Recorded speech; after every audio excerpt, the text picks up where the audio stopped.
On the 18th of October, 1950, a member of the British Parliament rose in the House of Commons to address a question to the Foreign Secretary.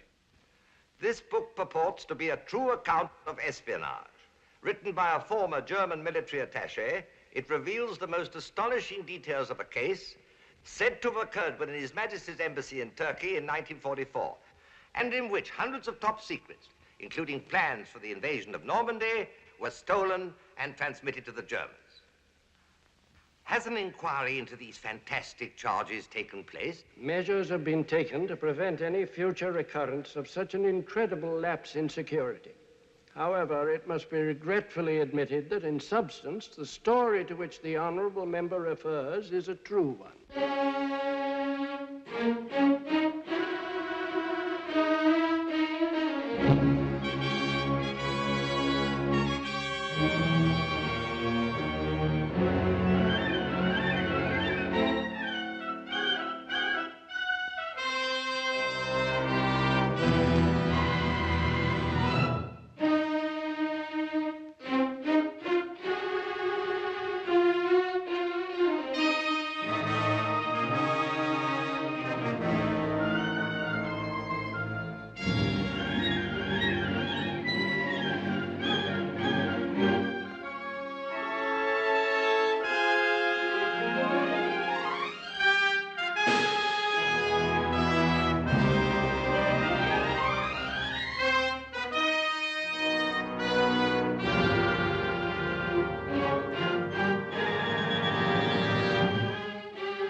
To be exact, our story began on March the 4th, 1944. It was a day of grueling fighting on the widely spread battlefronts of the Second World War, but the sun was shining serenely on neutral Turkey. The very same evening, on March the 4th, 1944, a Turkish minister held a reception for the entire diplomatic corps. The place, Ankara, the capital of neutral Turkey.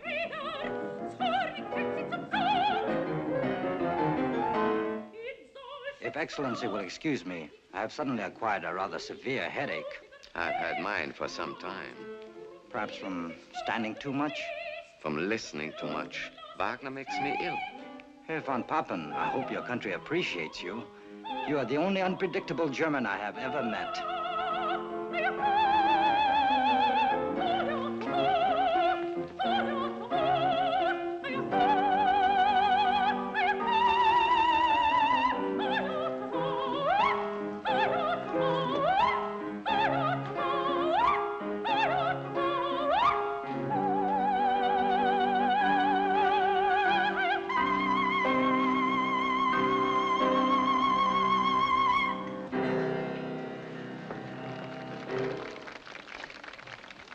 I cannot remember when I've seen a lady as beautiful as you eat as heartily as you.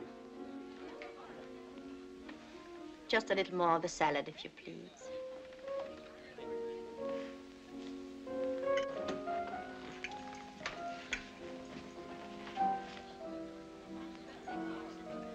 No one admires Turkish food more than I. Still, the prospect of actually dining from a buffet at a diplomatic reception. The number of actual dinners I eat these days is equal to the number of diplomatic receptions to which I'm lucky enough to be invited. Champagne? I have beer, thank you.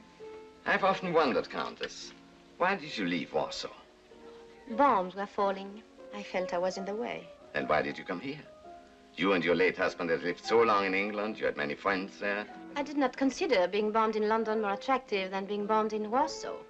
You could have returned to your own country, to France. As the impoverished widow of a pro-German Polish count, it would have required courage. I have none. You could have counted upon our protection. I understand you are now protecting my estates and all of my possessions in Poland. Who has them? Field Marshal Goering, I believe. At last. Many of our German friends before the war would come as our guests to hunt wild pig. I refused to invite Goering.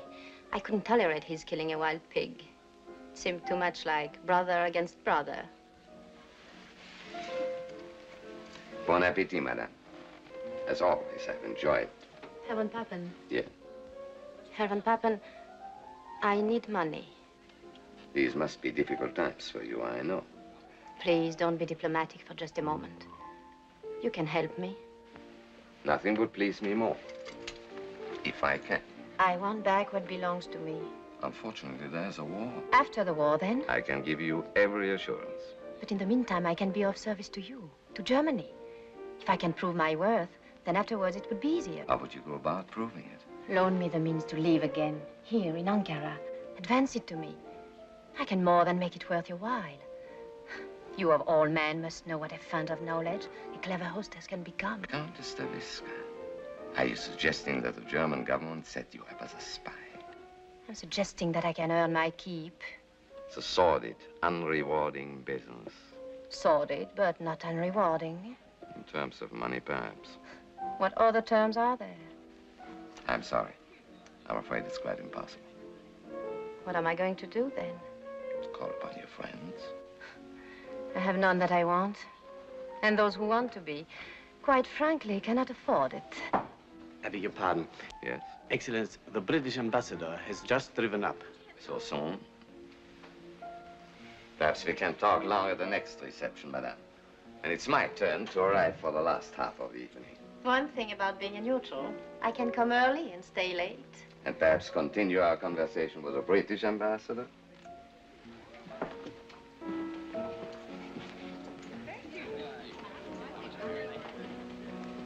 Come, Moisish, please, do not look at me as if you had a source of income other than your salary.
Excellence.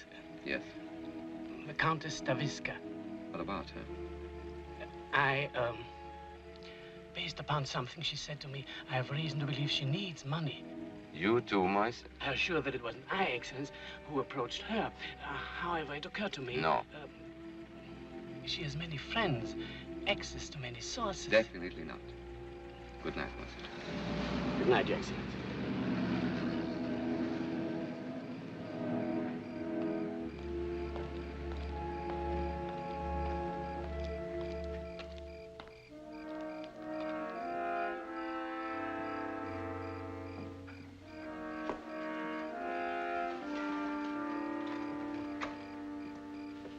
Whatever you do, don't raise your voice. Who are you? Take me to your office. What do you want? Let's get out of this line. Take me to your office. Don't be a fool, Moisich. I brought you the opportunity of your lifetime. Choose right now. You can be the envy of the German Foreign Service.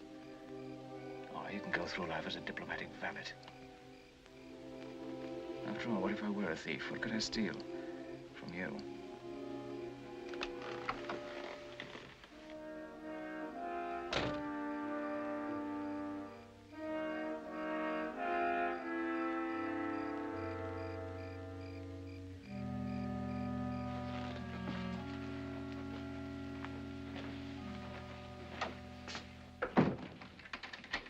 Before I state my proposition, let me warn you not to breathe a word of it to anyone except your chief. My life will depend upon your discretion. A responsibility I do not choose to accept. I'm afraid you have no choice. Your life will depend upon it, too. State your proposition. Very well. Certain British documents, classified as most secret, have come into my possession. Military and political documents of utmost value to your government. I'm prepared to sell them. The price is £20,000. English pounds sterling. 20,000 pounds. Who are you? I'm a spy, obviously. And this is your life work, espionage? Not exactly. But I have spent a lot of my life preparing for this day. To my knowledge, no spy in history has ever been paid 20,000 pounds for any information. No spy in history has had to sell what I have to sell. Besides, spies are notoriously poor businessmen. Most of them are professional patriots, frustrated liberals, or victims of blackmail. And in all such cases, the emotional involvement weakens their bargaining position and destroys sound business judgment. Would you consider it a sound business for the German government to pay 20,000 pounds to an unidentified amateur for a set of so-called secret documents? Not so-called. Not secret. Most secret. Top secret. I'm sure they are. And now I have more serious matters to attend to. I'll have an attendant show you out. Moisich. It appears I must think for both of us. First, you'll inform Herr von Papen of my offer. Naturally, he'll have to check with Berlin. I'll give you 3 days to consider my proposition. On the 7th of March at 3 in the afternoon, I'll telephone you here and ask if you've received a letter for me. I'll call myself Pierre. If you say no, you'll never see me again. If you say yes, it'll mean you've accepted my offer. But I must have more information. If you accept, I'll return at 10 o'clock that evening. You will then receive 2 rolls of film containing photographs of the documents. I will receive from you the sum of £20,000 in English banknotes of small denominations. Should you approve of my first delivery, you can have more. For each subsequent roll of film, the price will be £15,000. Is this all clear? It is not at all clear. What are the documents? What do they contain? I hadn't thought to bring samples with me. But for one thing, the English have been discussing with the Turks their possible participation in the war. A matter of pure supposition. I have the minutes of their secret talks. Herr von Papen would find them enlightening and frightening. What else? The latest Allied timetable of the shuttle bombing of certain Balkan targets. Where and when and by whom and by how many. Go on. The secret minutes of the Tehran conference. What else? Don't be greedy, Moisich. What do you expect for £20,000? How did you obtain such information? That is no concern of yours, nor is my identity. And please do not have me followed. You Germans have no talent for it. You keep wanting to get ahead of the people you follow. Destiny has held out its hand to you tonight. Take it and hold on. Good night, Moisich.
Good evening, Diallo. Pleasant reception, sir? Diplomatic receptions are never pleasant. Necessary and unnecessary, successful and unsuccessful, or non-committal. The faces may be pleasant, but never the motives. Thank you, sir. Oh, speaking of pleasant faces, weren't you at one time in the service of the Countess Staviska? I was valet to her late husband, the Count, when he was attached to the Polish embassy at the court of St. James. She was at the reception this evening. I hadn't seen her for years. Is she well, sir? As charming as ever, but not well off. It seems that the Nazis have confiscated all of her possessions. I'm sorry to hear it. She was a lady of great wealth. It was becoming to her. She used it well. A generous, brilliant hostess, the Countess Staviska. Yes, sir. More than anyone I've ever known, she symbolized the world in which she lived and which she thought would never end. A world of infinite beauty, luxury, and indulgence. Those were pleasant days, sir. Gone forever, I'm afraid. Let us hope not, sir. I put the survey of Turkish manganese beside your bed together with your journal. Oh, yes, thank you. One moment, sir. Your capsule. Diallo, have you ever considered the possibility that you might just once forget something? Often, sir. I don't think you'd ever get over it. Nor do I, sir.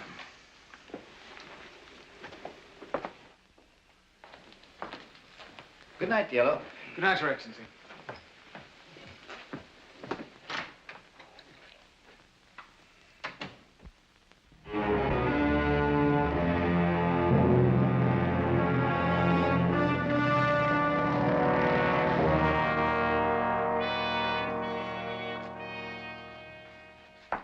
Dispatch from Berlin has just arrived. Transaction approved. Take every precaution. Essential, you determine identity of agent. Expect immediate report after delivery of documents. Signed, Kaltenbrunner. What does he mean, sir, by take every precaution? That you are not to hand over the money until you have developed the films, examined them, and decided whether they are genuine and worth it. That's quite a responsibility. Yes, it is. Money arrived by courier from Berlin this morning. 20,000 pounds. I have not taken any of it, Moisich. You can count it in your own office. Yes, sir. I had no intention, believe me. It was Are you just sure that you can handle this alone? Yes, sir. What about developing the films? Photography is a hobby of mine. I have used the darkroom often. Good. The fewer people who know about this, the better. Particularly if this fellow makes fools of us. Personally, I sense something bogus about the whole affair. The man may be a clever swindler, perhaps even a British agent trying to plant false information on us. What was your impression of him, Moisich? Well, sir, I pick him to be a highly trained special agent, perhaps a Foreign Office careerman. British, of course. An Oxford-bred aristocrat, if ever I saw one. You know the type, sir. Arrogant, spoiled, cynical, and completely decadent. Fantastic. By the way, a code name has been assigned to him. Cicero. He's to be referred to as Cicero. Cicero? The name is a personal choice of Herr Ribbentrop. Has it any significance, sir? None that I know of, except the surprising fact that Herr Ribbentrop has even heard of Cicero. Yes, sir. That's all, Moisich. Good luck. And keep your wits sharp. A great deal depends on you. Yes, sir.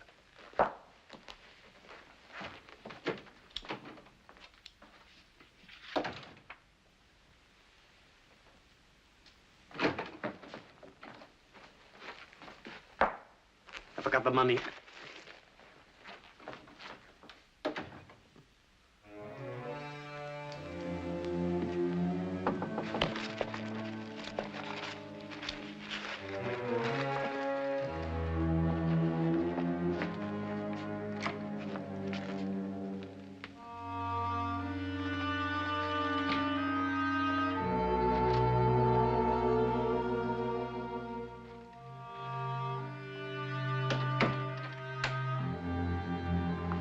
You have the money, I see.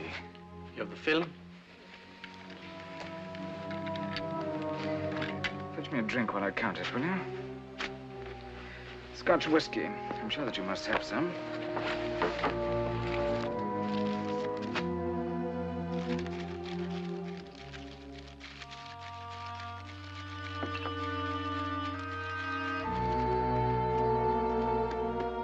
Thank you.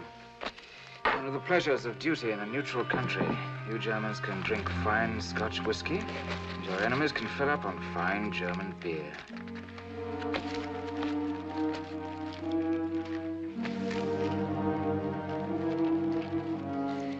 $20,000. Well done, Moisich. The film.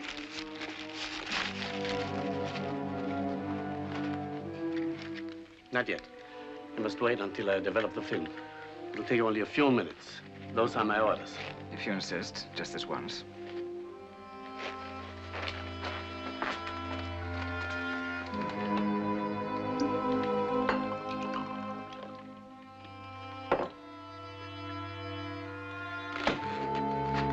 Are you going to develop the film yourself? Yes. Well, you better drink this. You're trembling like a butterfly. It'll help steady your wings.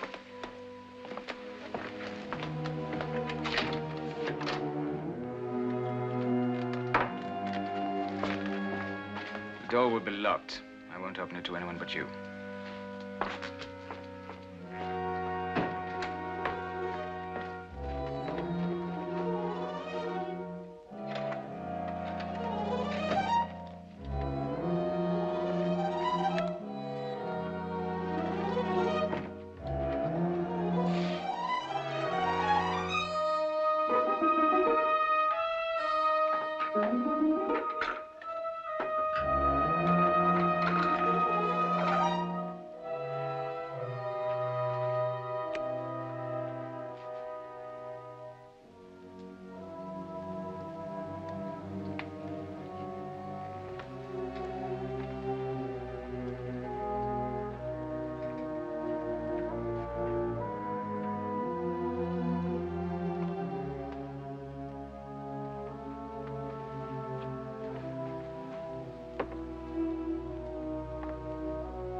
To offer full support short of entering war as open co-belligerent.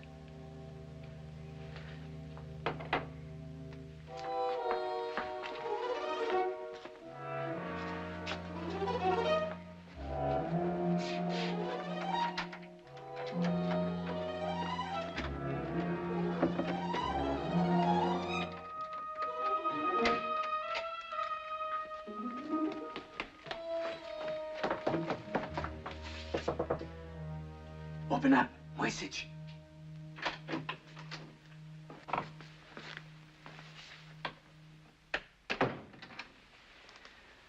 Interesting snapshots, aren't they? The documents seem to be genuine. Don't be pompous, Moisich.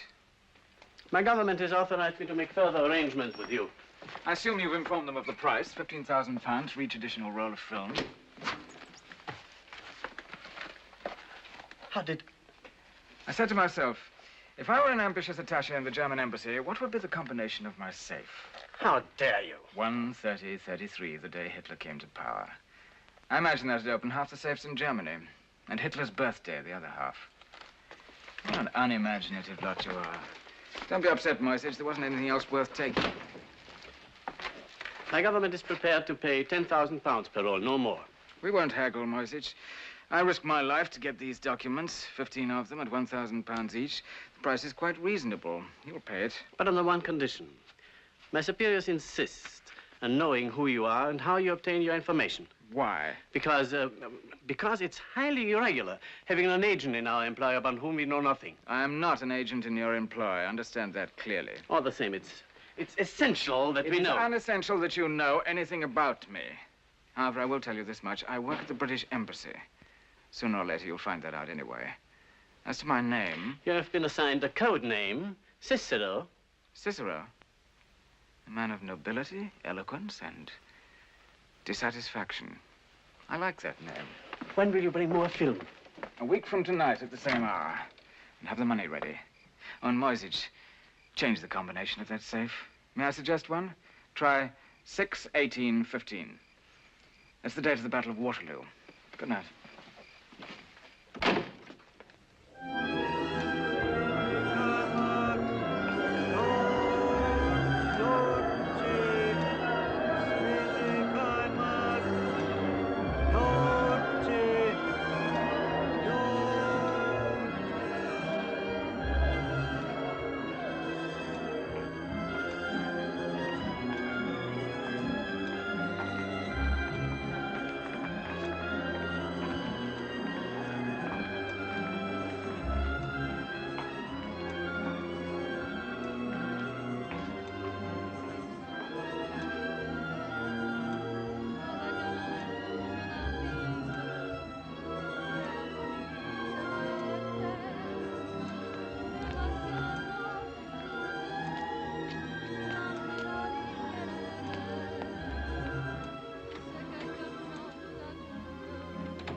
Oh, it's you, Diello.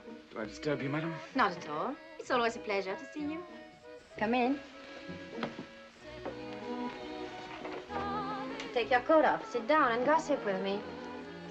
Fortunately, I have a dinner engagement, but he's an undersecretary and used to waiting. Any particular undersecretary, madam? Undersecretaries are never particular, Diello. Perhaps that's why they take me to dinner.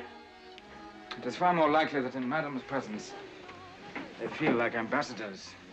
Of all the diplomats I've known, you're still the best. It is my good fortune that you've known so few valets. Diello, please. I've spoken to you about this before. You're valet to the British ambassador, not to me. Now, sit down and tell me the gossip. Well, to begin with, the noses of the wives of the diplomatic corps, Axis, Allied, and Neutral, have been badly out of joint this past week. Due to? Due to the ease with which the Countess Staviska once more proved herself the most radiant, beautiful, and sought-after lady in Ankara at last week's reception. Another of your unverified rumors. I was afraid madam would accuse me unjustly, and prepared to name my authority. Who? The British ambassador, no less. He spoke of your beauty and brilliance and hospitality, of how in the old days you were a symbol of everything worth having and wanting. A symbol of the good old days. That's me. The last of the lot. If I'm lucky, I'll get 1,000 lira. Diello, will you take it to the pawn shop for me tomorrow? I couldn't face the haggling and whining. Perhaps it would be pleasant for you to go by yourself tomorrow. And bring back the jewels you redeem. I don't understand. Redeem?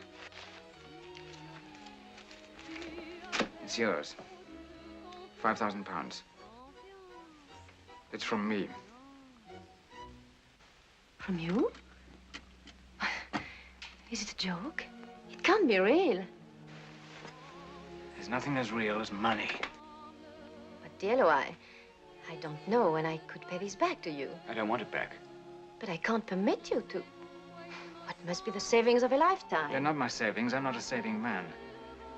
If you must know, a business venture of mine has paid off handsomely and gives promise of far greater profits to come. But what has it to do with me? I propose to advance you these £5,000 in return for certain favors.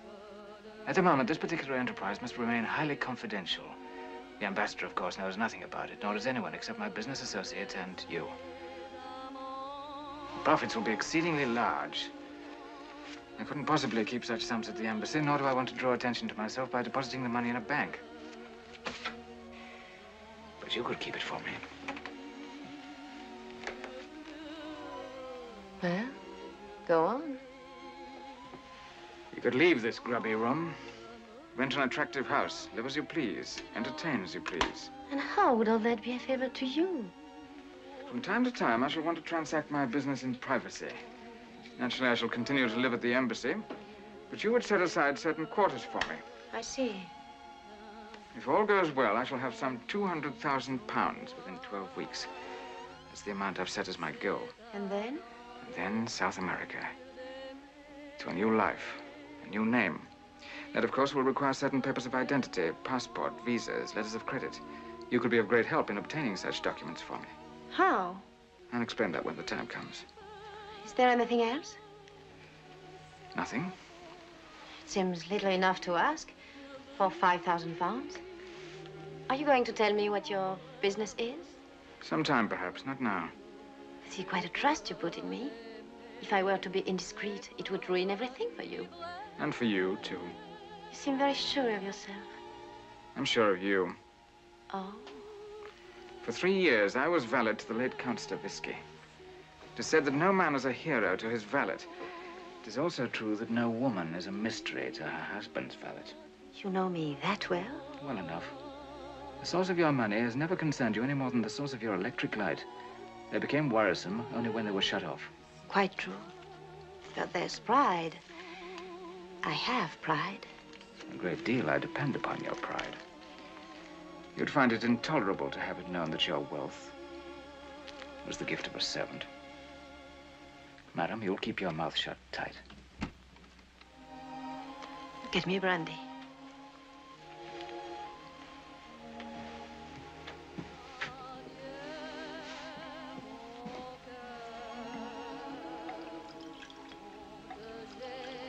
I shall drink only out of one glass, thank you.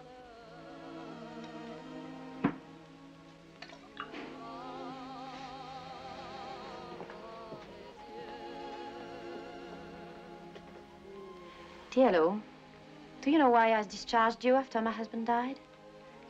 You said you'd be traveling and wouldn't need a manservant. That was a lie. Yes, it was. I let you go because you made me uneasy. You were much too clever for a servant. Too suave, too wise, too self-contained. I was almost afraid of you. I felt you had an evil genius for something. Little did I know it was a genius for making money. That is a lie, too. That wasn't why I made you uneasy. No? No. You were attracted to me. It was upsetting to feel that way about a valet, and to feel that the valet knew it all the time.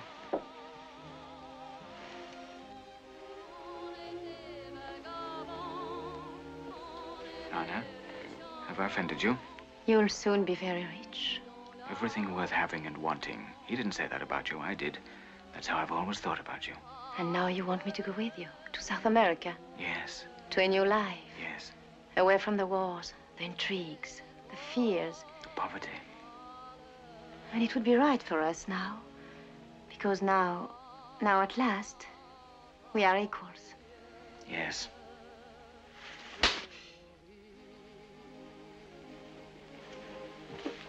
Where are you going? Madam has a dinner engagement, and we seem to have run out of gossip. I shall cancel the dinner, and we can talk business. You made me a business proposition. I agree to that part of it. As for the rest of the proposition, it's not an impossibility. It's merely an improbability, and above all, an impertinence. Because I addressed you as an equal? No, because you addressed me as a servant. Because in the manner of an inferior, you tried to buy something you didn't think you merited on your own. Now, let's get down to the details of business. As Madam wishes. My name is Anna. Yes, Anna.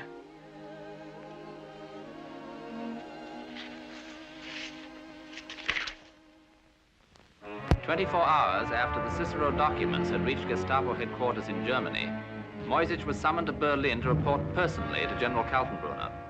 Incredible. You have the negatives? Yes, sir. Give them to Colonel von Richter. Too good to be true. 25 top-secret documents from an unknown agent. This has all the earmarks of a British trap. Sir. Yes?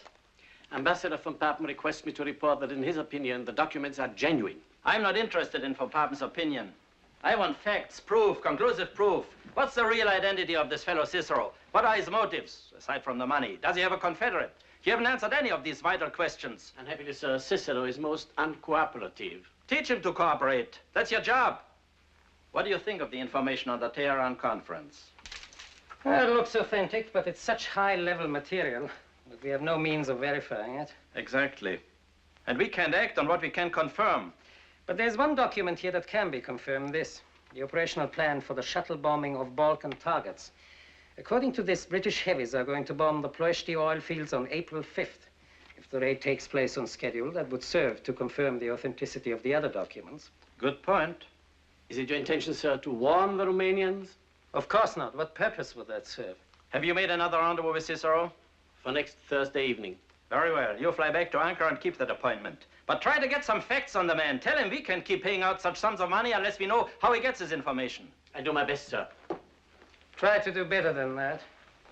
Yes, sir. This is your responsibility, Moisich. I warn you. Yes, sir.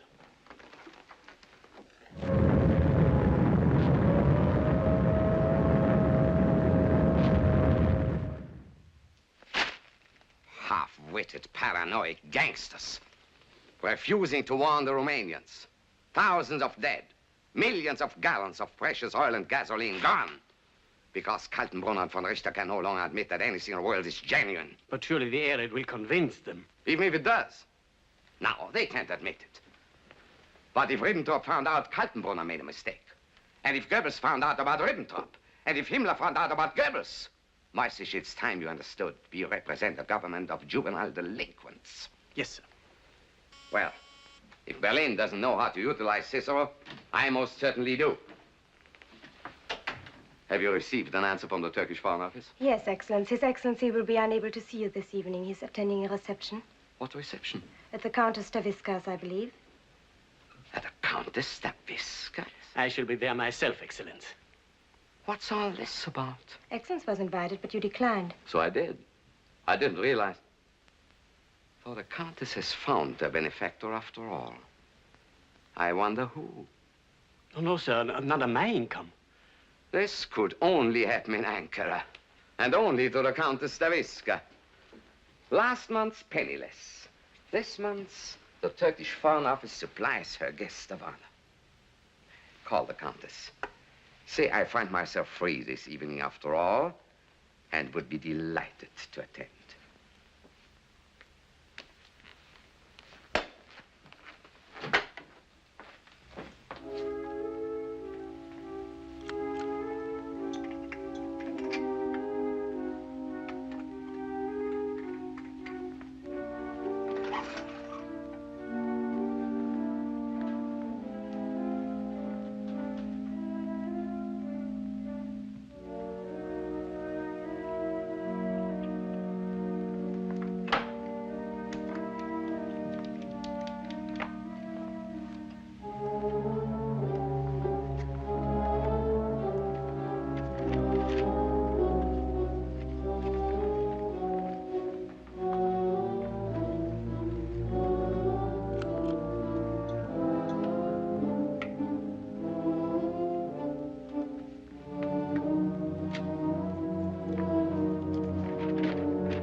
Afraid you'll have to wake Morrison and ask him to come here at once. Yes, sir.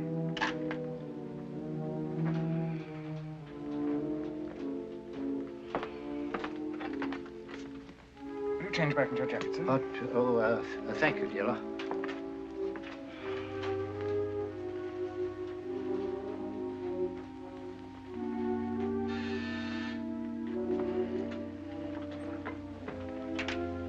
Morrison will be there directly, sir. Thank you. Turn on that lamp, will you, dear? Yes, sir.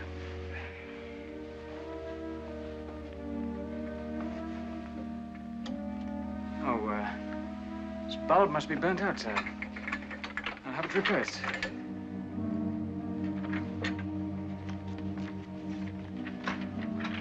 Yes, sir. Morrison, sorry to waken you.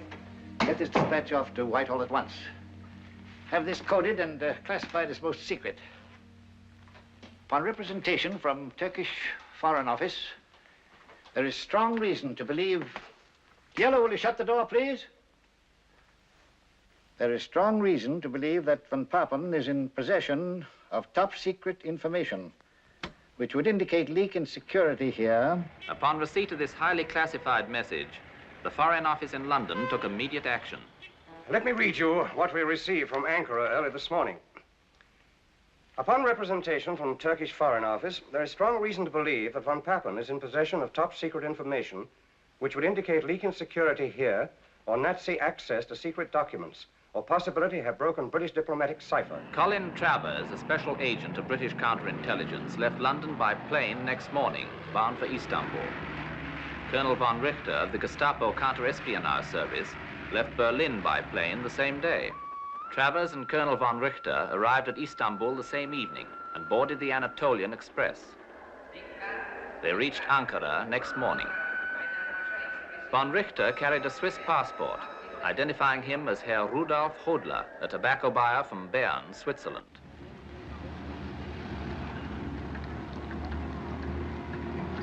He was met at the station by a Gestapo agent named Siebert and immediately escorted to the German embassy to confer with Herr von Papen.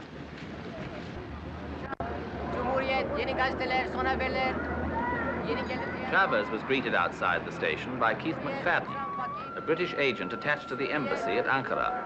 McFadden, glad to see you, Travers. They left without delay to meet with the British ambassador.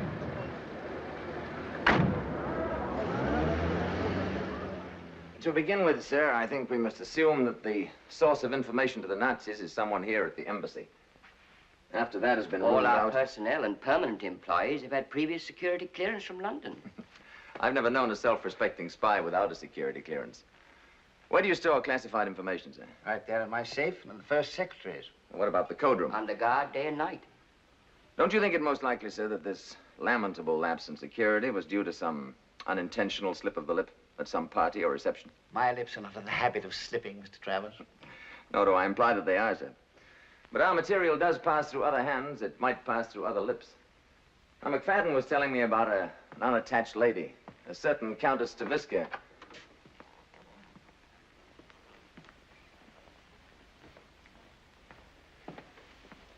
Thank you, Diallo. You were saying?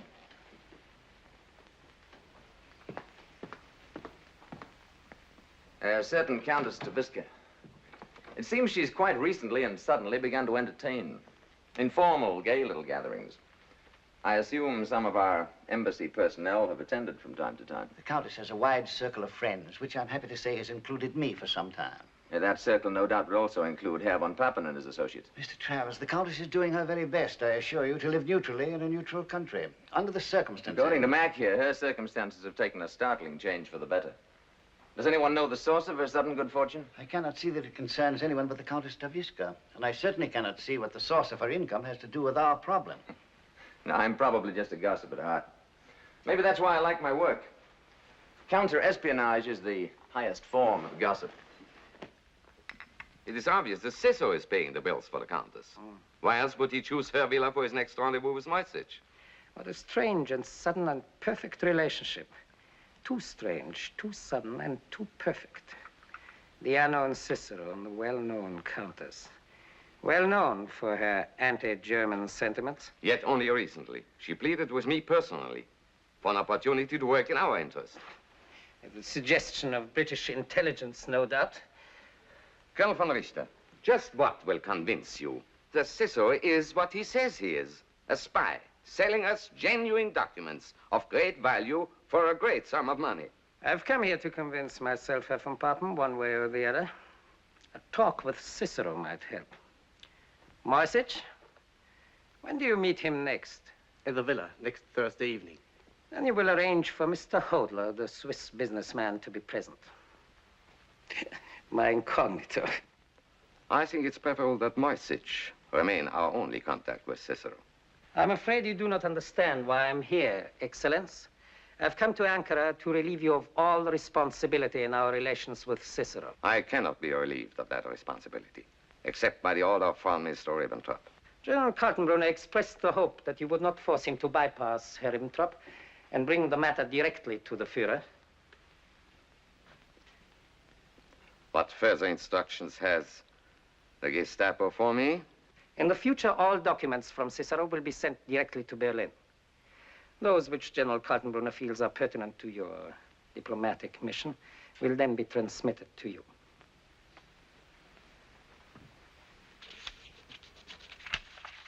Mankiewicz, do what you can to make the Colonel's stay in Ankara a comfortable one. Thank you.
Him out.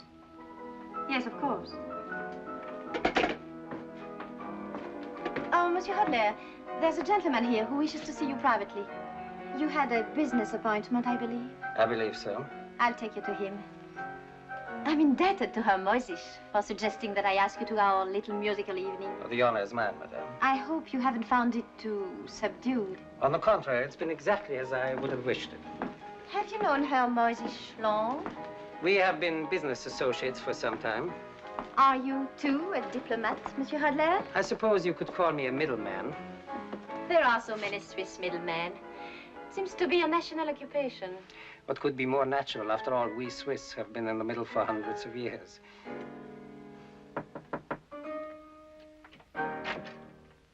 Come in. I'll see that you're not disturbed.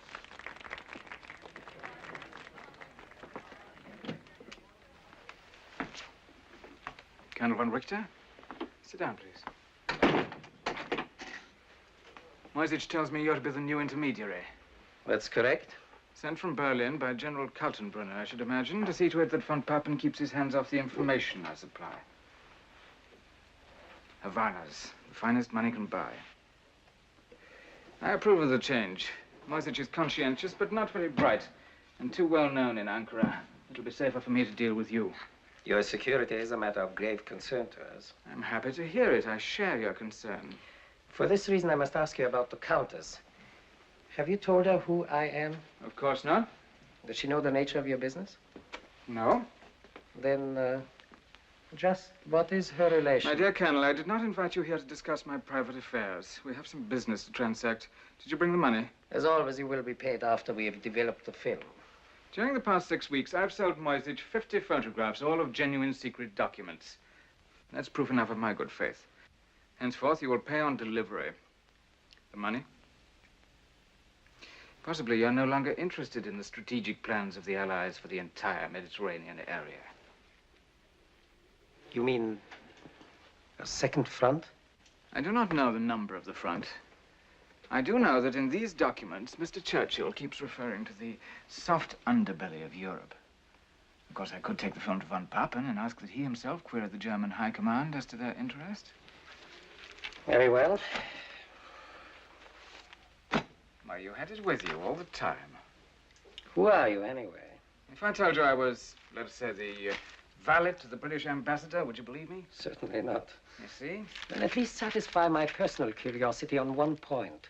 Why are you selling us information? I thought that was self-evident, for money. But you must have some other motive. Perhaps you share our disgust with British decadence, or our faith in the future of Germany. Colonel von Richter, if I have a disgust for anything, it is poverty.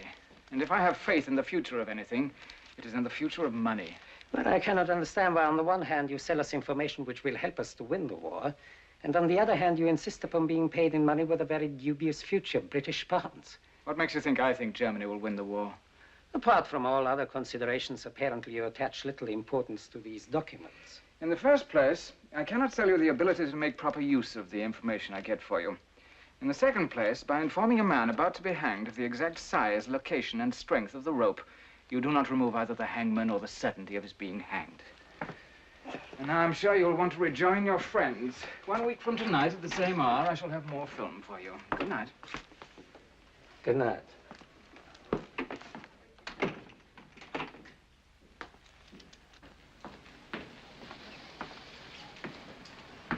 I trust your meeting was a satisfactory one, Monsieur Hadley. Quite satisfactory, thank you, madame. And that you will honor us again soon. The honor will be mine, madame. Good night. How charmingly you Swiss click your heels. An old Swiss custom? Good night.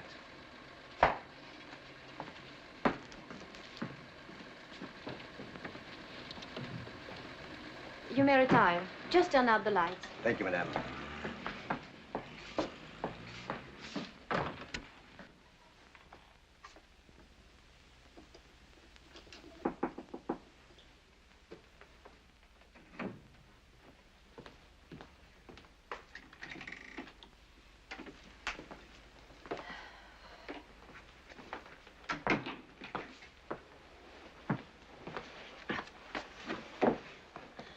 Profitable evening?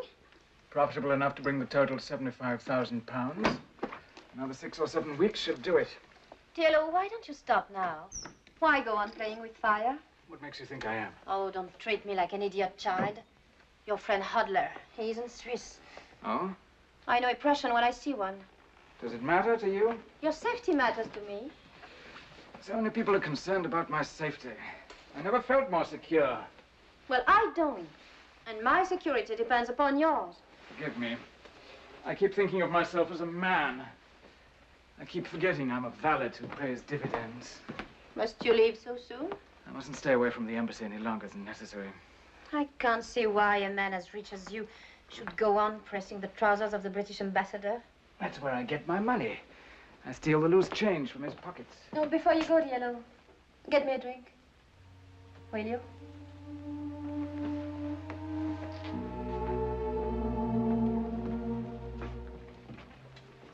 Tell me, where do you plan to settle when you leave for South America? Rio. I've never been there. There's nothing like it in the world. When did you decide to go there? Let's go back. I decided that the moment I first saw it many years ago. I was a cabin boy on a dirty tramp steamer. I can remember standing at the rail, looking up at a villa high on the mountainside above the harbor. I could see a man on a balcony looking down at my ship. He was wearing a white dinner jacket.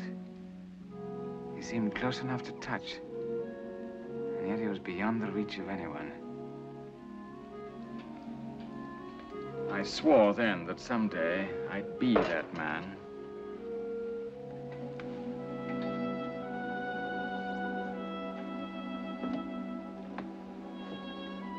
You might find Rio de Janeiro not to your liking. Do you have a nationality, Diallo? Most people are born somewhere. You're not a native Englishman. What are you? Albanian, English by adoption. You're the only Albanian I've ever known. If you know one, you know them all. I ran away to sea when I was a boy. And then? Finding myself in England, it seemed profitable to become a gentleman, so I went into service. As you have pointed out, I'm not yet a gentleman. But I am the best of the gentleman's gentlemen, which reminds me the ambassador will be wondering what has kept me. What will you tell him? That I was detained by a Turkish chambermaid. He might not approve. Why shouldn't he? Only a woman of my own class would want to detain me, and only a man of my class would permit her to. Diallo. Yes, Anna? On the contrary, I think I'll find Rio de Janeiro very much to my liking.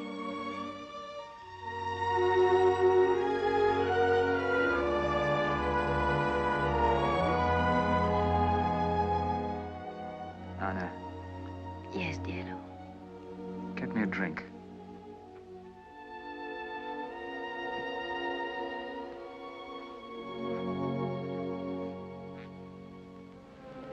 During the next 5 weeks, Cicero sold the Germans 35 top-secret documents, which brought his growing fortune to £155,000 sterling.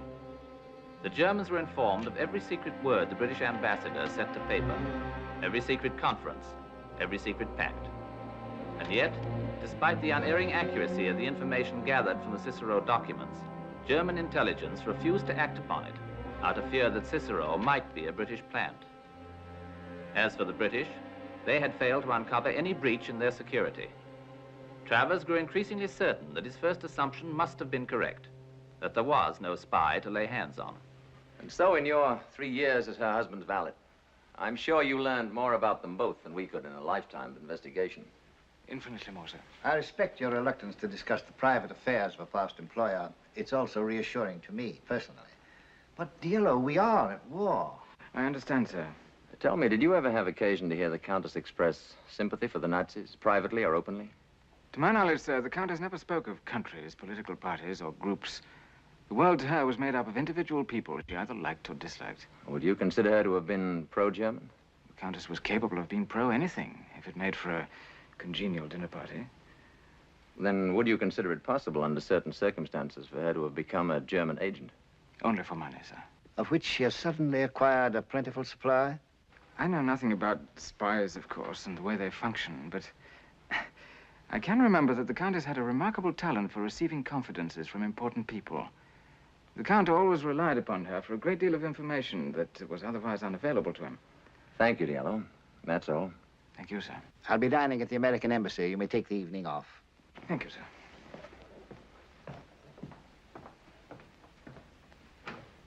sir. A clever chap. Because he supports your theory that the breach in our security was no more than a few irresponsible remarks at one of Anastavisca's dinner parties? Well, frankly, sir, that is a fairly accurate summary of the report I was planning to send to London. I hope you're right. Fact remains, however, that Van Papen still anticipates every move I make. You may soon be doing some anticipating of your own, sir, about Herr Van Papen and his moves. How do you mean that? Well, this is extremely confidential, of course, but our cryptographers in London have just succeeded in breaking a German diplomatic code. A code used by their embassy here? That's welcome news, I must say. Of course, they'll discard the code sooner or later, just as we change ours periodically. But for a while, we'll be eavesdropping on the German ambassador. To eavesdrop on Van Papen. A pleasure I've long hoped for.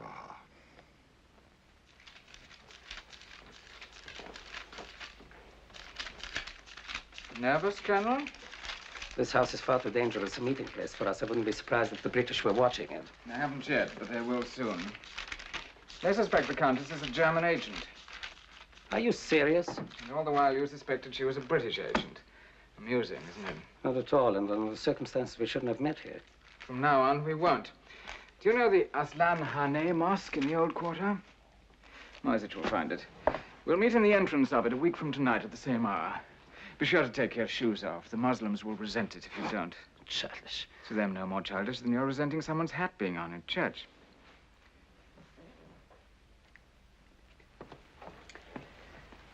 What am I buying this week? An exchange of notes between the Turks and the British.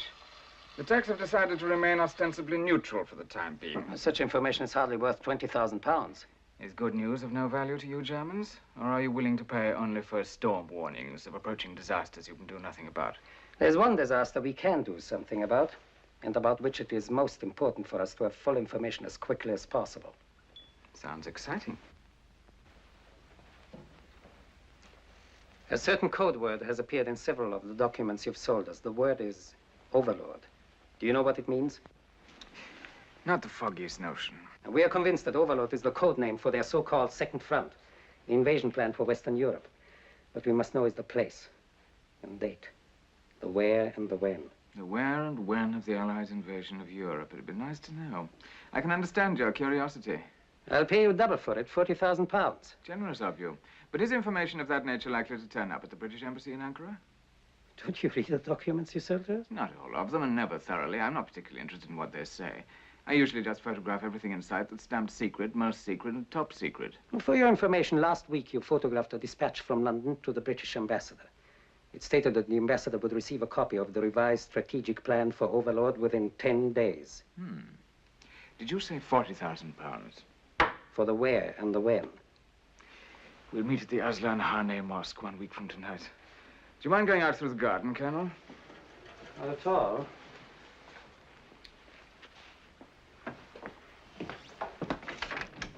You and the Countess must be running out of small talk anyway. Good night.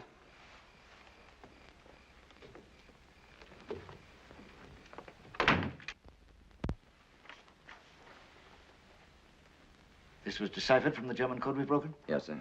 Who's seen it? You and I, sir, that's all. But McFadden should hear it. I'll need his help. From German Embassy, Ankara, to Reich Foreign Minister, Berlin. In reply to your query concerning authenticity, documents obtained from Cicero, I'm firmly convinced material genuine. Cicero lives within British Embassy, obviously has access to top secret information.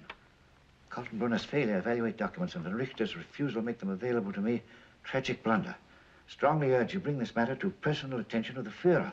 Signed from Papa. Cicero. It's obviously a code name for their informer. Where do we start? With your permission, sir, I'll order a house search at once. It's hardly likely our friend Cicero has left anything incriminating lying about, but something might turn up. But one thing's sure, an open search will put him right on his guard. And that can't be helped.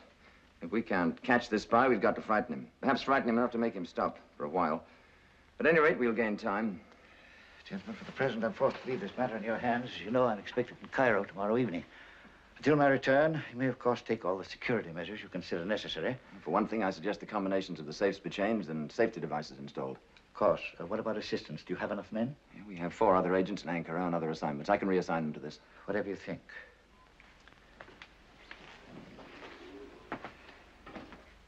Tell me, Travers, do you have any idea who it might be?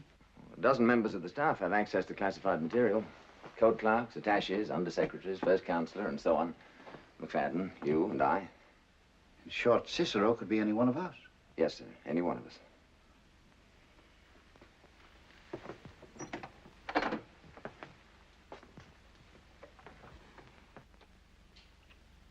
There you are, sir.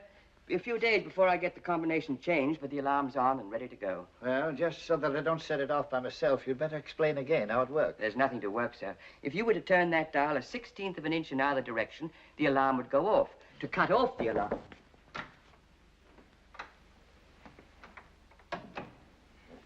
I'm sorry to disturb you, sir.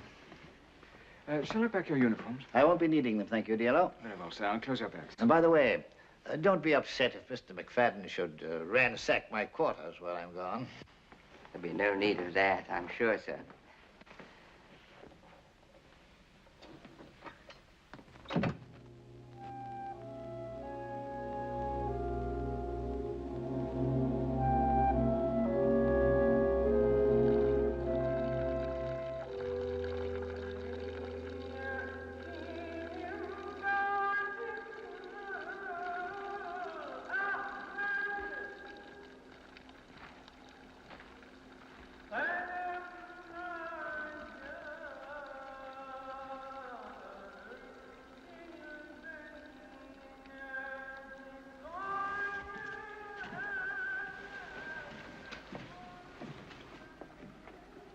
Stone is wet, cold and wet. Acceptable to Mohammedan feet, perhaps, but not to mine. It's 22 minutes late. It's the first time. He's never been late before. And you say he hasn't been to the villa all this week, hmm? Siebert has kept a day and night watch. Cicero has not appeared once. And the Countess? She has not entertained. She has gone out a few evenings, alone. Cigarette. Can it be possible, sir, that the British have found him out? It can also be possible that the British have known about him all the time. Curious how easily Cicero acquired the documents he wanted to sell. And when only once we named the documents we wanted to buy, or mysteriously has failed to deliver it. Night. What does the colonel propose to do now? Precisely nothing. All spies in time outlive their usefulness. And I'm afraid, Moisich, that your friend Cicero has just about outlived his. If any.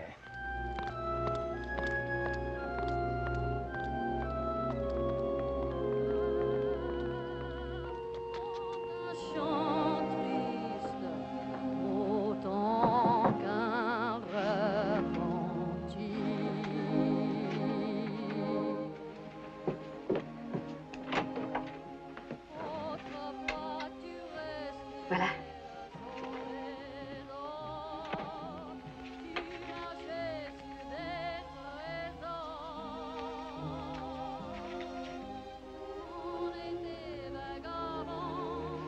Well done, Signora Antonini.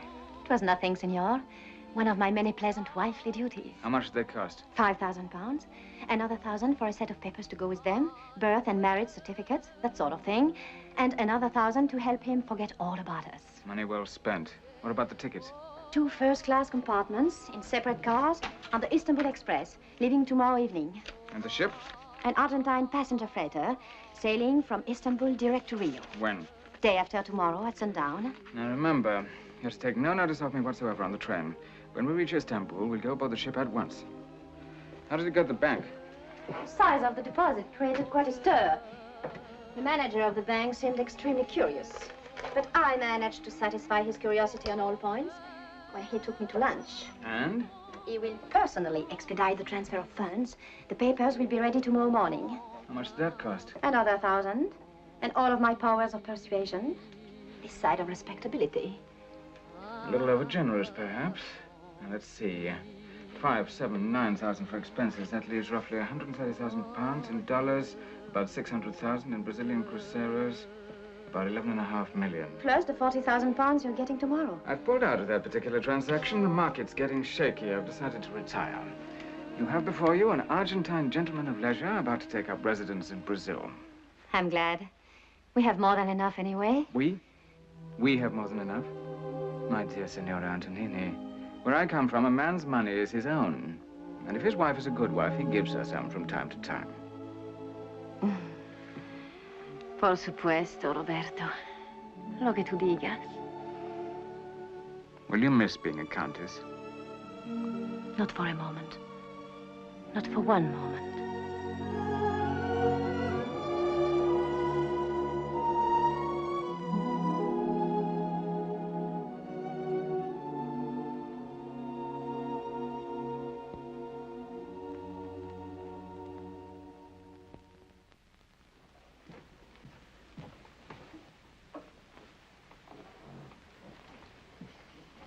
Yellow.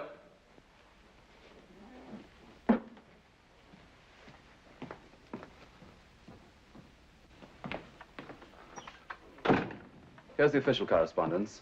The ambassador's personal mail. Will you keep it for him? I'm leaving for the weekend. Will His Excellency return tomorrow as he planned? Not till Sunday. I put a list of his calls on the desk.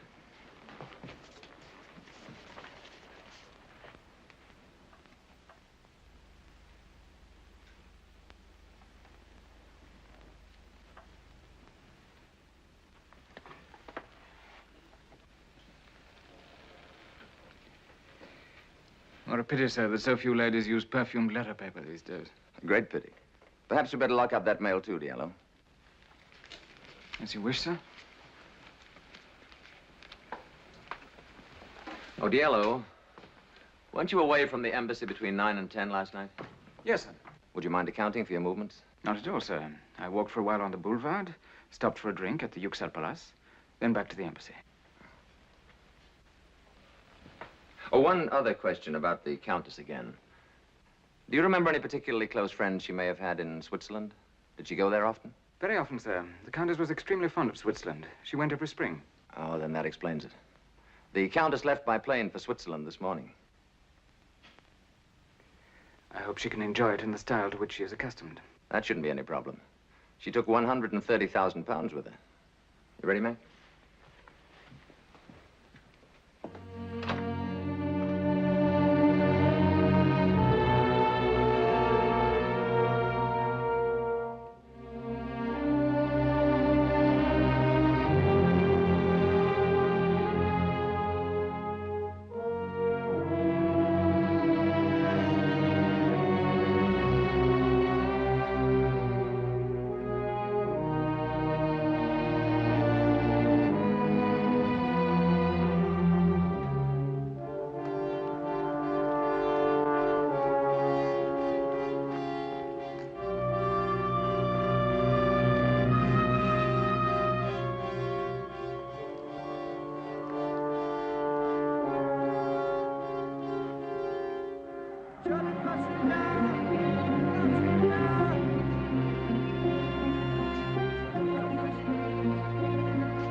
I'm calling for His Excellency, the British Ambassador.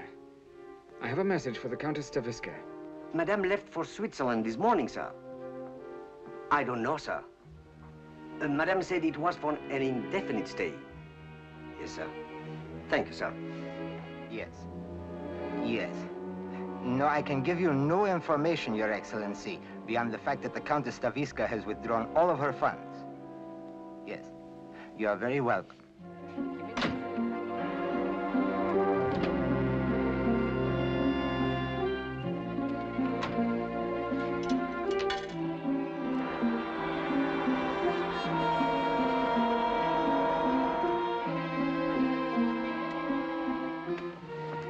Yes.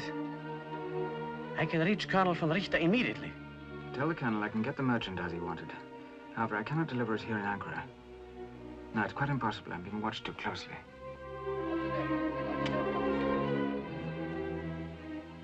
I shall have to ring off now. Tell the Colonel I'll arrange a meeting place in Istanbul. I'm leaving this evening. I'll call you at the German consulate in Istanbul tomorrow.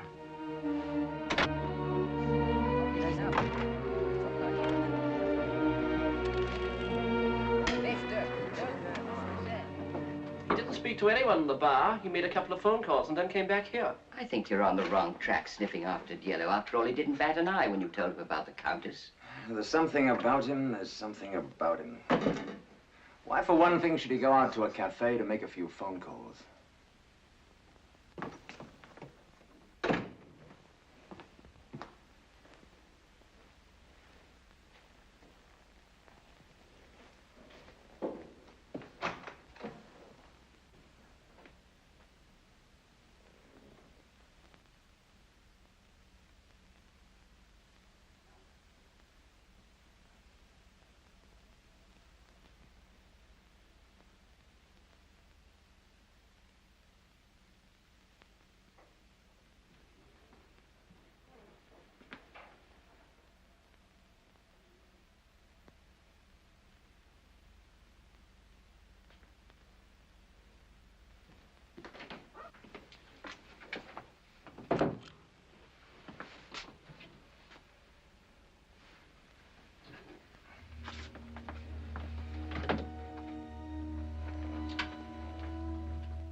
What do you want?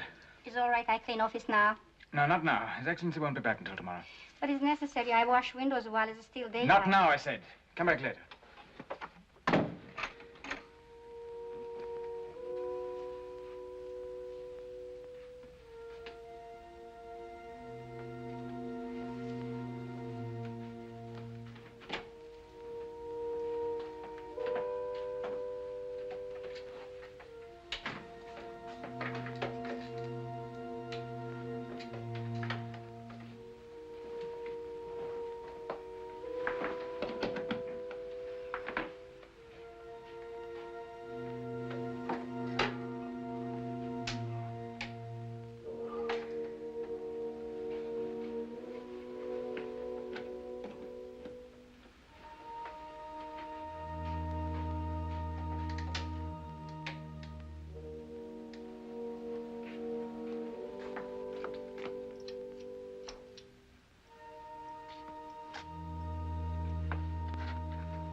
Turn off the alarm. Open it up.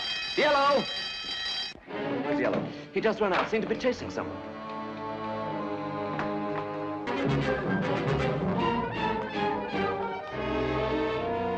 Follow him, Johnson. Find him and stick with him. Shall I try to hold him? Just find him and report back. Get off a dispatch to London. I want all available information on Yellow flown to me here at once. Give me that dispatch case.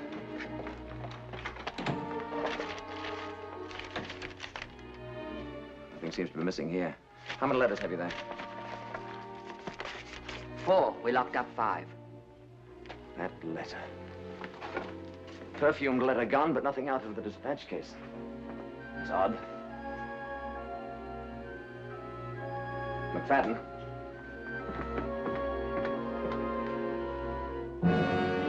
Photographs. Have Burroughs and Murray watch the approaches to the German embassy. We've got to keep him from delivering that film. It'll be sticky grabbing him in public. Our Turkish friends might not like it. We can't kidnap him, McFadden. We'll have to kill him. There's a little matter called Operation Overlord we've got to consider. Send a man out to the airport. After Johnson gets back, you and I'll get out to the railroad station. Siebert, you and Stuyven take the train to Istanbul this evening. Mosich and I will take the plane. He's bound to be aboard one or the other. Shall we go armed, Colonel? Naturally. You're to protect Cicero from the British at all costs until we get that film. And after that? After that, Mosich, it will be up to Cicero to protect himself from the British and from us. That's all.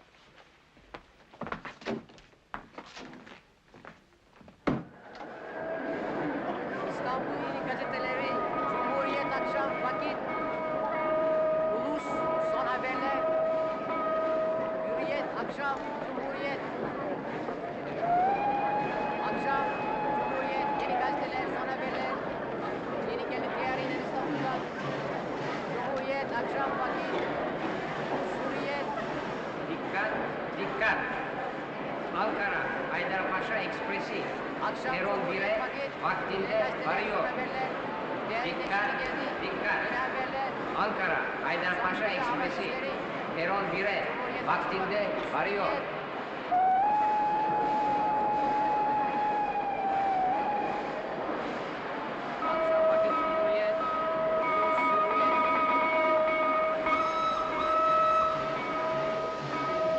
Cumhuriyet akşam vakit.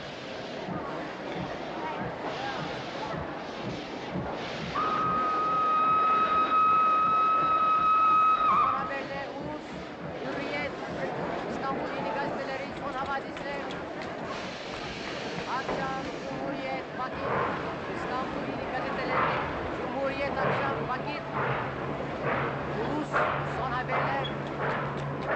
Hürriyet, akşam, Cumhuriyet.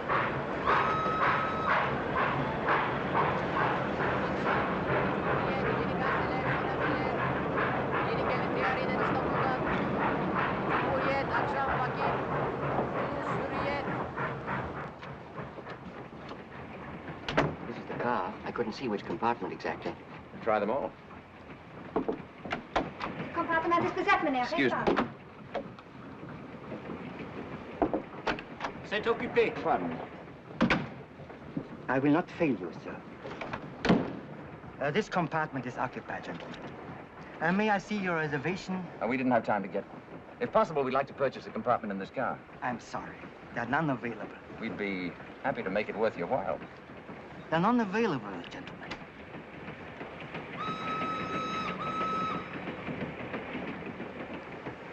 I shall have to ask you to move on to the next car.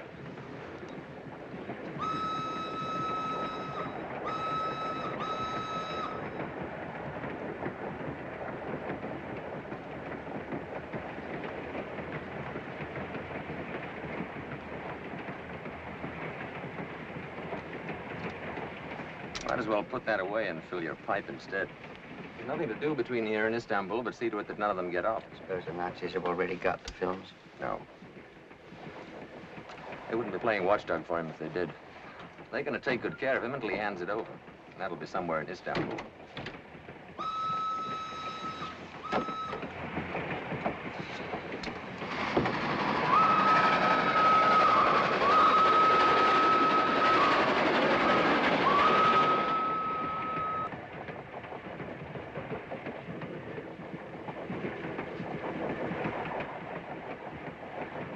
So by the time you receive this, my dear ambassador, I shall be far away from Ankara, far away from intrigue and uncertainty and humiliation.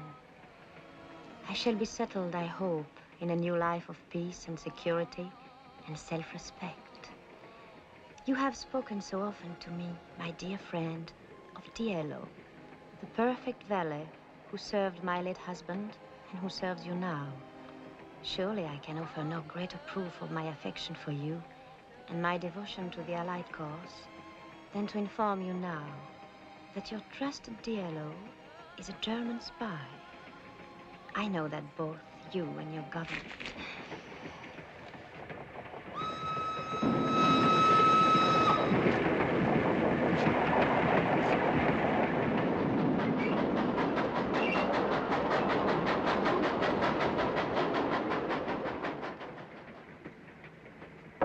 Just a few minutes, sir.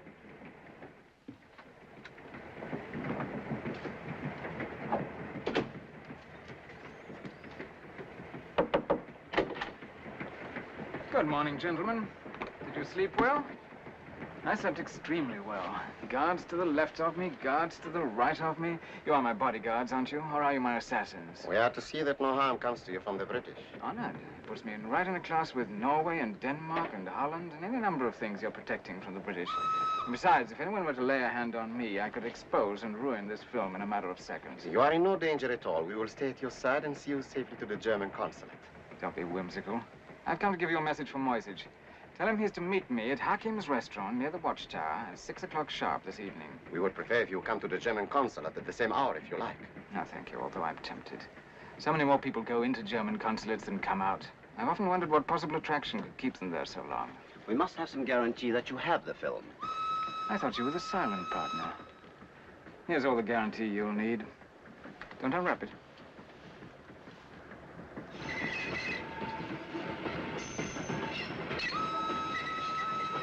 It's a strip of film. Have Moisage develop it, and you'll see a piece of the document that Colonel von Richter wants to buy. I'll deliver the rest of it when Moisage meets me and pays me 100,000 pounds. 100,000? I forgot to tell you I raised the price.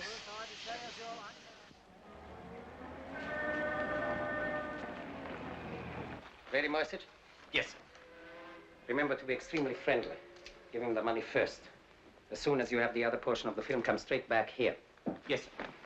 You know what to do after that. There is a problem of the Turkish police. It is hardly likely you will choose to kill Cicero on a crowded street or in the presence of a policeman. On the other hand, it is hardly likely he will go to the police himself, not with 100,000 British pounds in his pocket. Yes, sir. Now, good luck.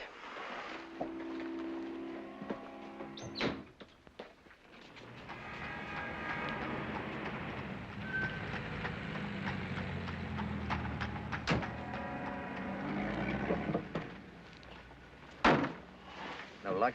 This city was created by Allah primarily for the convenience of spies. Nobody ever found anybody in Istanbul. Anything going on here?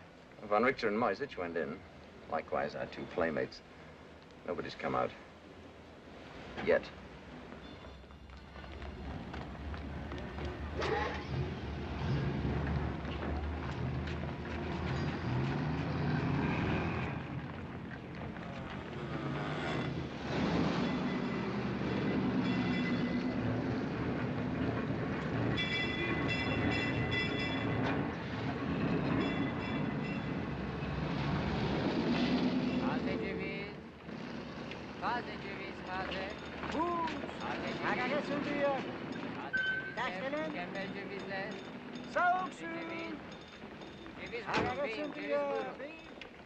Taze ceviz.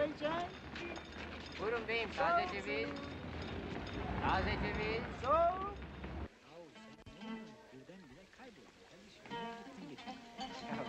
Kusura bakmayın çocuklar. Ben geçenlerde şeye gittim. Yok. Bizi niye unuttun? Orada ders. Böyle toplanmak yetmiyor. Evet, hele orada yani. Moisage, my dear colleague, I'm delighted to see you. It's far too early for civilized dining, but I have a busy evening before me. Will you have something to eat? I'm not hungry. Do you feel faint, perhaps? Then sit down and have some Turkish banana brandy. It stimulates the blood and makes heroes of all who drink it. I must accustom myself to pouring drinks from a sitting position. It isn't easy to break the habits of a lifetime. Let's get on with the business. Did you bring all of it?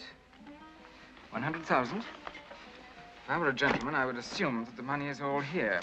Unfortunately, I shall not be a gentleman until I've finished counting it.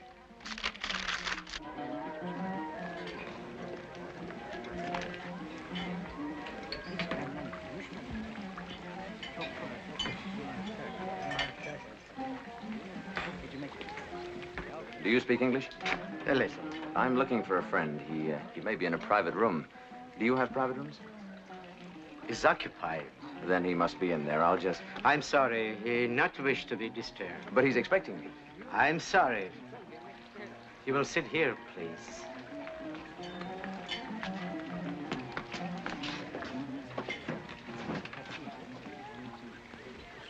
Time for using your wits and a time for blasting away for my We've no monopoly on blasting away in this room.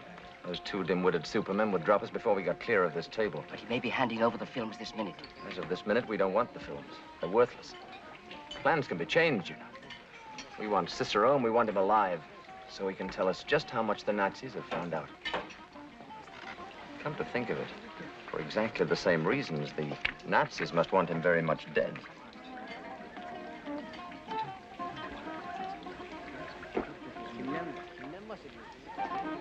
You're balmy. You're completely balmy. He'll jump at it.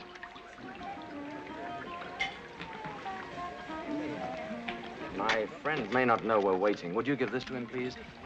Yes.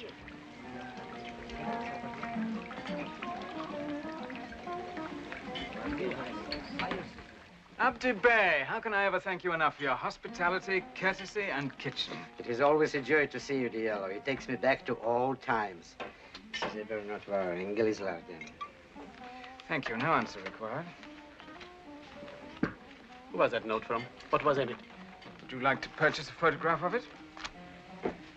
Why so nervous, Moisich? This is the greatest day of your life. When you die, Hitler will dip you in bronze and name streets after you. Can't you count a little faster? Haste makes waste. You've grown fond of me, is that it? You're troubled because you know that I haven't much longer to live. Those two men are here to protect you from the British. Which two men? I didn't say anything about two men. Really, Moisich, you and your guilty conscience and big mouth. Here's the film. Has it occurred to you that our roles are now reversed? That the British may try to kill you? How does it feel, being me? Keep a stiff upper lip, Moisich. That's one thing I have learned from the British, the importance of an exterior.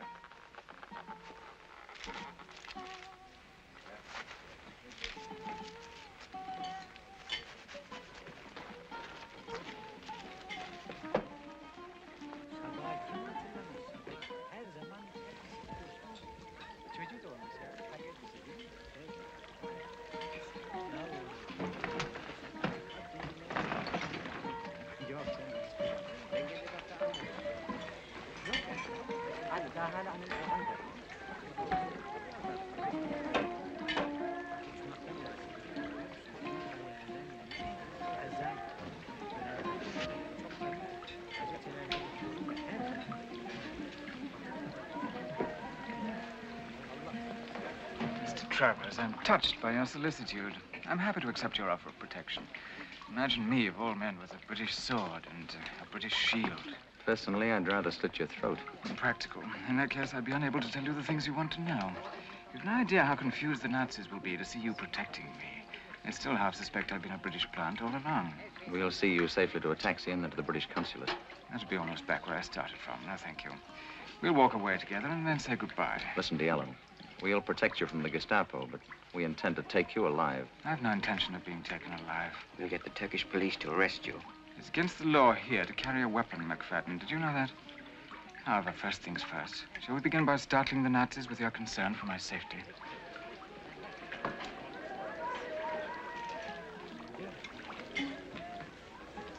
You seem to disapprove of me. You're the most cold-blooded thief, traitor, and criminal I've seen in a lifetime of looking at human trash. What a pity. I rather hoped I'd look like a gentleman.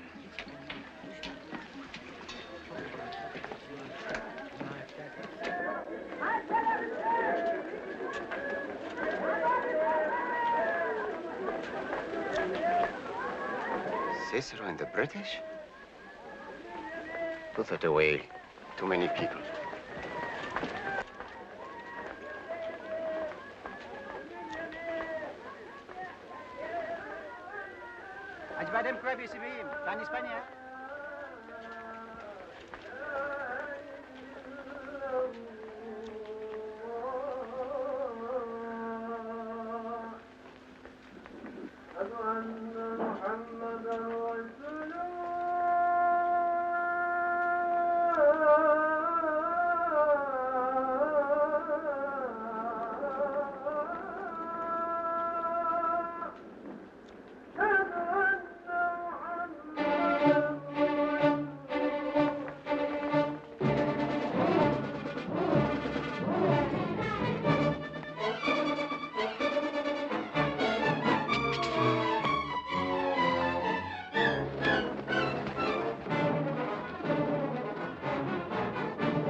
Our shoes. They're saying something about our shoes. Well, what's the matter with our shoes? I don't know.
Lighter found?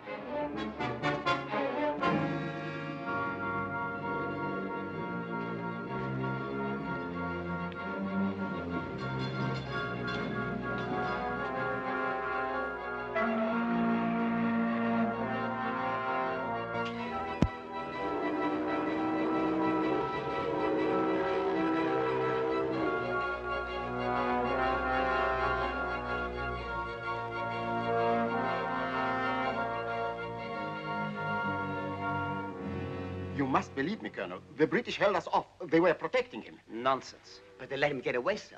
What's more, back in the restaurant, they passed Cicero a note. It has no logic. It does not make sense. An urgent dispatch for you, sir, from His Excellency the Ambassador. Moisich, what's the delay? I spoiled the first print. What? I was so nervous, but the second one is almost ready. Oh, hurry up.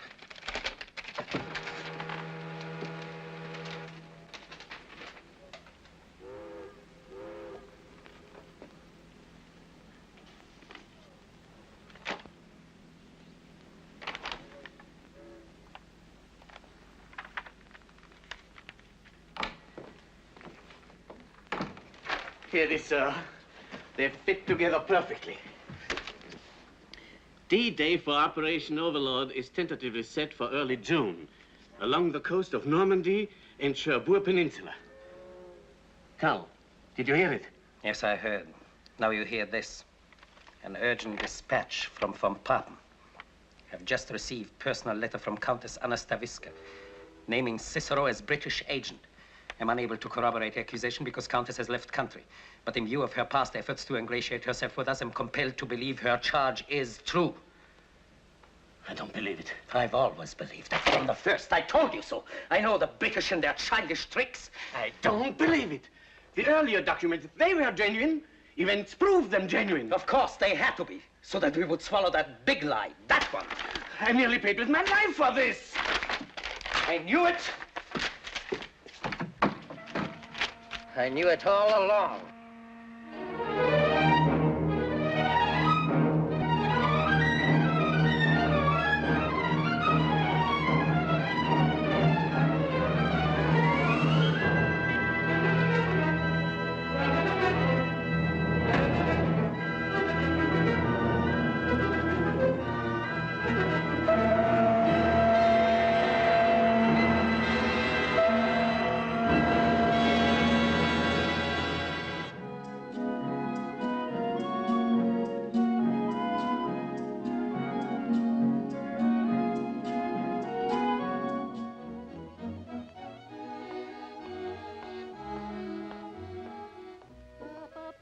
preliminary service, senor. Mon ami, tu avais trop de confiance, c'est fini, c'est fini. T'avais une femme merveilleuse, si jolie, t'as pas su la rendre heureuse, t'es tout seul, elle est partie.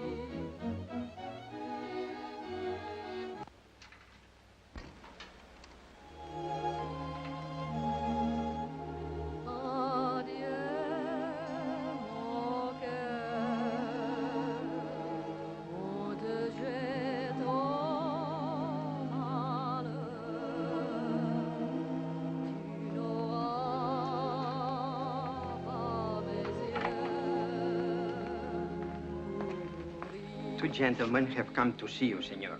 Your banker and another gentleman. Senor da Costa at this hour? Very well, have them come out.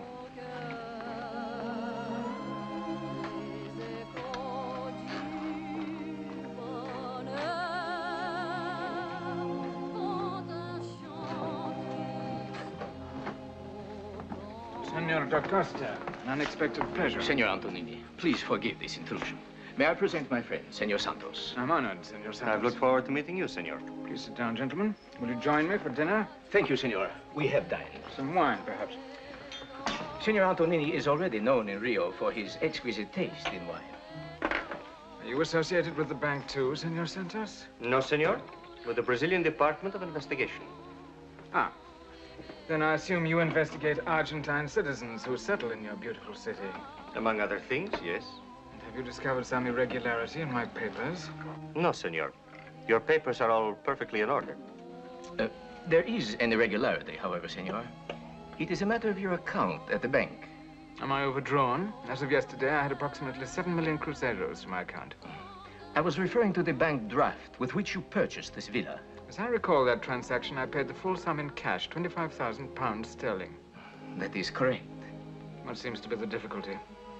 The money has been returned. What on earth for? It's counterfeit. You have a distorted sense of humor, senor. The money is counterfeit. So is the money which you exchanged for Brazilian currency. It is all counterfeit. Believe me, senor, I do not wish to leap to conclusions. A gentleman of your obvious refinement, perhaps you are an unfortunate dupe. This currency has been in circulation for months, and the British authorities have only recently detected the forgery. I have samples here of every series in your possession. They are the most skillful facsimiles I have ever seen. Signor Antonini, I implore you to cooperate. You see, we know that these counterfeit notes were printed in Germany. The British have established that beyond the shadow of a doubt. And so far, they have turned up in 3 places. Here in Brazil, in Turkey, and in Switzerland. Switzerland? Over 100,000 counterfeit British pounds were confiscated there recently. In the possession of a political refugee, a lady. It would be in your interest to tell us where and how you got this money. Switzerland? Believe me, senor, this is no laughing matter. It is my unhappy duty to inform you that you are under arrest. Anna. I beg your pardon? Anna. Poor Anna.